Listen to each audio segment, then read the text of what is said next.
¿Y si te dijera que una reina juró devolver a Inglaterra al seno del catolicismo, bañando las calles en sangre? Su nombre aún infunde temor, su historia marcada por traiciones, muerte y fuego.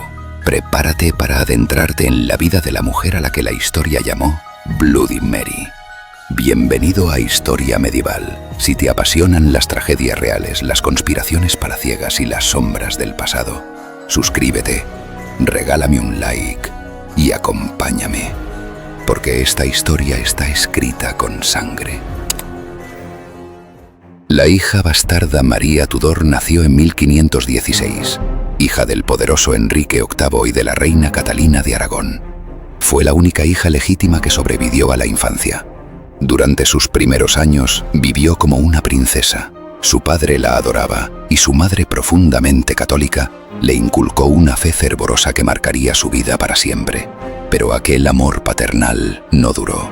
Enrique VIII, obsesionado con engendrar un hijo varón, repudió a Catalina cuando Ana Bolena capturó su atención. Para casarse con ella, Enrique rompió con Roma y fundó la Iglesia Anglicana. María fue entonces declarada ilegítima. Perdió su título de princesa y fue obligada a servir como dama de compañía de su hermanastra Isabel, hija de Ana Bolena. De la noche a la mañana pasó de heredera real a humillada criada. Su madre murió desterrada, su fe fue atacada, su mundo reducido a cenizas. Pero en silencio, María juró que un día todo volvería a su cauce, a cualquier precio. Enclaustrada en castillos fríos, rodeada de enemigos, María forjó su temple.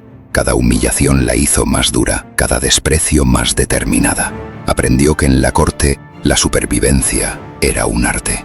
El regreso de la reina olvidada, cuando su hermanastro, el joven rey Eduardo VI, hijo de Jane Seymour, murió en 1553, María vio su oportunidad. Los consejeros protestantes intentaron coronar a Lady Jane Grey, pero María no se rindió. Cabalgó por Inglaterra reuniendo apoyos, ganando al pueblo. El clamor popular fue imparable. Finalmente fue proclamada reina de Inglaterra con 37 años. La multitud celebró su ascenso, sin saber que el precio sería fuego. María no era una mujer que olvidara ni el abandono ni la humillación. Su trono sería restauración, su reinado, redención. Para su madre, para su fe, para ella misma.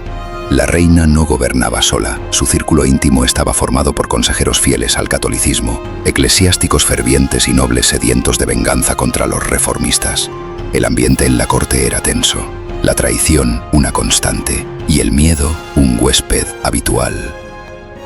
Fuego en nombre de Dios. Una vez en el poder, María emprendió su cruzada. Inglaterra debía volver al catolicismo.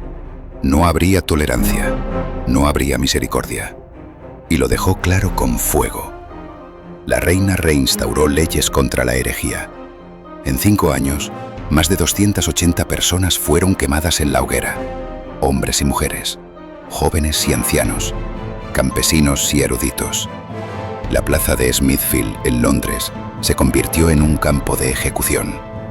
Las llamas iluminaban los rostros aterrados de los fieles. Los gritos se mezclaban con salmos, y cada nuevo cadáver avivaba su apodo: Bloody Mary. Los protestantes huyeron o se escondieron. Muchos negaron su fe para salvar la vida, pero otros murieron cantando himnos. Cada hoguera encendida era una señal. No se trataba solo de castigo, sino de purificación. O al menos, eso se proclamaba desde el púlpito.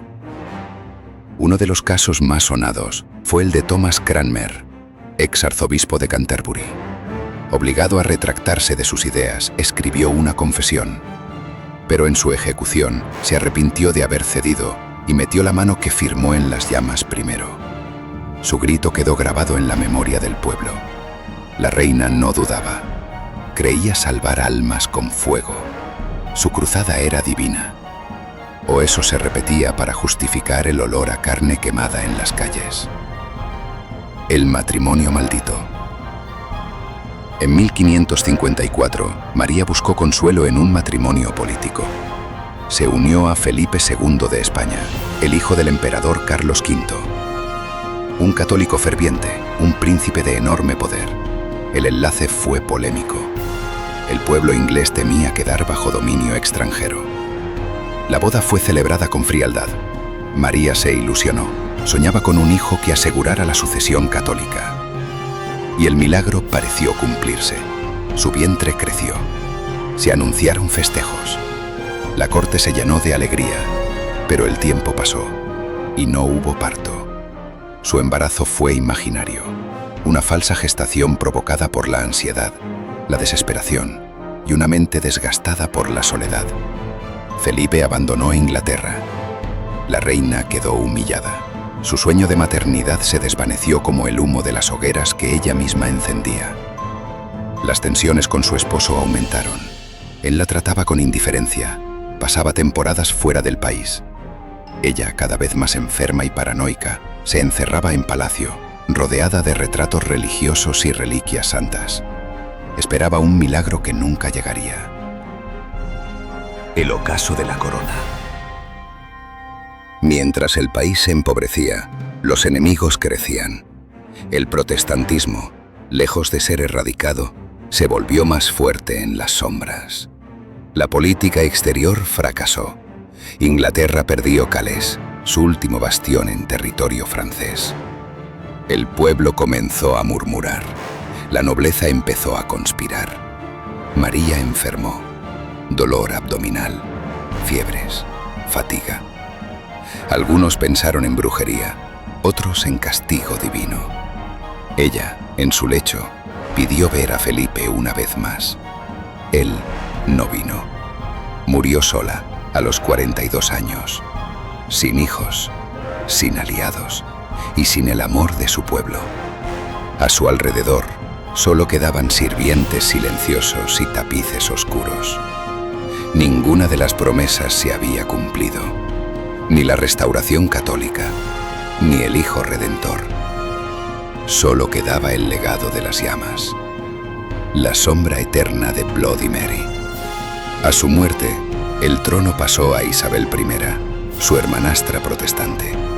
Con ella comenzó una nueva era, la era isabelina, de esplendor, de cultura, de ruptura total con Roma. María fue relegada, vilipendiada, convertida en mito oscuro. La historia la llamó Bloody Mary. Su nombre quedó ligado al horror, a la intolerancia, a la llama que no purifica, sino que condena. Pero fue solo una tirana, o una mujer rota por el rechazo, usada por los poderosos y vencida por la soledad. Fue fanática o víctima de un tiempo donde el trono y la fe no podían separarse. Hoy, su figura sigue viva en leyendas urbanas, en cuentos de terror, en espejos que susurran su nombre 3 veces. Pero detrás de la leyenda hay una mujer, una niña humillada, una esposa ignorada, una reina desesperada por amor y salvación. Porque cuando la corona pesa más que el corazón y la cruz se convierte en espada, hasta la reina más devota puede convertirse en verdugo. Esta es la historia de Bloody Mary, la reina marcada por la devoción y por la tragedia. Esto fue Historia Medieval. Si esta historia te heló la sangre, suscríbete, sígueme y déjame un like para seguir revelando los secretos más oscuros del pasado. Hasta la próxima. Y recuerda, un pueblo que olvida su historia está condenado a arder en ella.